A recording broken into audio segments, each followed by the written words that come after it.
नमस्कार, मी दुष्यंत बनकर. हर घर आयुर्वेद हर घर रोजगार विषमुक्त भारत अभियान अंतर्गत रियांश प्रायव्हेट लिमिटेड कंपनीमध्ये आम्ही काम करत आहोत. तर आज आपण तळेरान या ठिकाणी आलेलो आहोत. त्या ठिकाणी आपले विलास डावकर सर, खरं तर हे मुंबईला शिक्षक आहेत आणि त्यांना आपण रियांश अमृत ज्यूस आणि डायबोजी हे 2 प्रोडक्ट दिले होते. तर ते कशासाठी दिले होते आपण जाणून घेणार आहोत त्यांच्याच तोंडातून. तर सरजी नमस्ते.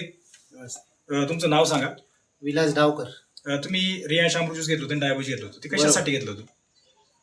साधारणतः जेव्हा मी डॉक्टरकडे गेल्याच्या नंतर डायबिटीज चेक केलं तेव्हा डॉक्टरनी सांगितले आपल्याला डायबिटीज आहे म्हणून डायबिटीजसाठी रियांश अमृत ज्यूस आणि त्याचबरोबर डायबोजी हे मी घेतलं होतं तळपे सरांच्या माध्यमातून.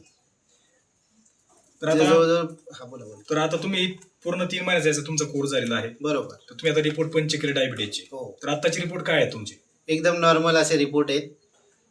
आणि मला सर्व लोकांना सांगणं आहे की आयुर्वेदाकडे वळा, कारण तर आयुर्वेद आपल्याला आपलं आयुष्य चांगलं बनवण्याचा प्रयत्न करत असतो. आपल्याला माहिती आहे आपली पूर्वीची व्यवस्था जी होती ती आयुर्वेदावरती आधारित होती पूर्ण देशाची. आणि इथून पुढे जी काही ॲलोपॅथीच्या माध्यमातून साईड इफेक्ट होतात ते आयुर्वेदाच्या माध्यमातून होत नाहीत.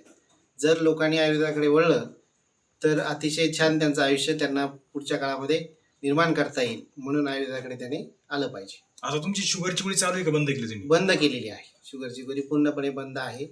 फक्त अमृत ज्यूस आणि डायबोजीच्या माध्यमातून तेवढेच औषध मी घेतो. आणि मला पूर्णपणे नॉर्मल जे आयुष्य त्यामुळे जगता आलं या औषधांच्या माध्यमातून. बघा मित्रांनो, अतिशय सुंदर रिझल्ट डावकर सरांना आलेला आहे. खरं तर शुगरच्या गोळ्या कधीही बंद होत नाही.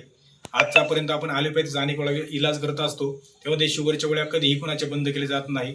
पण आपल्या ह्या फूड सप्लिमेंटरी ज्यूसने यांच्या गोळ्या बंद झाल्यात, यांचं आरोग्य सुधारलेलं आहे. यांच्या सरांच्या आलेल्या अनुभवावरून मी तुम्हाला एकच सांगेल, प्रत्येकाने अमृत ज्यूस घ्या आणि आपलं आयुष्य निरोगी बनवा. हर हर रियांश, हर घर रियांश. म्हणजे ते बोलणं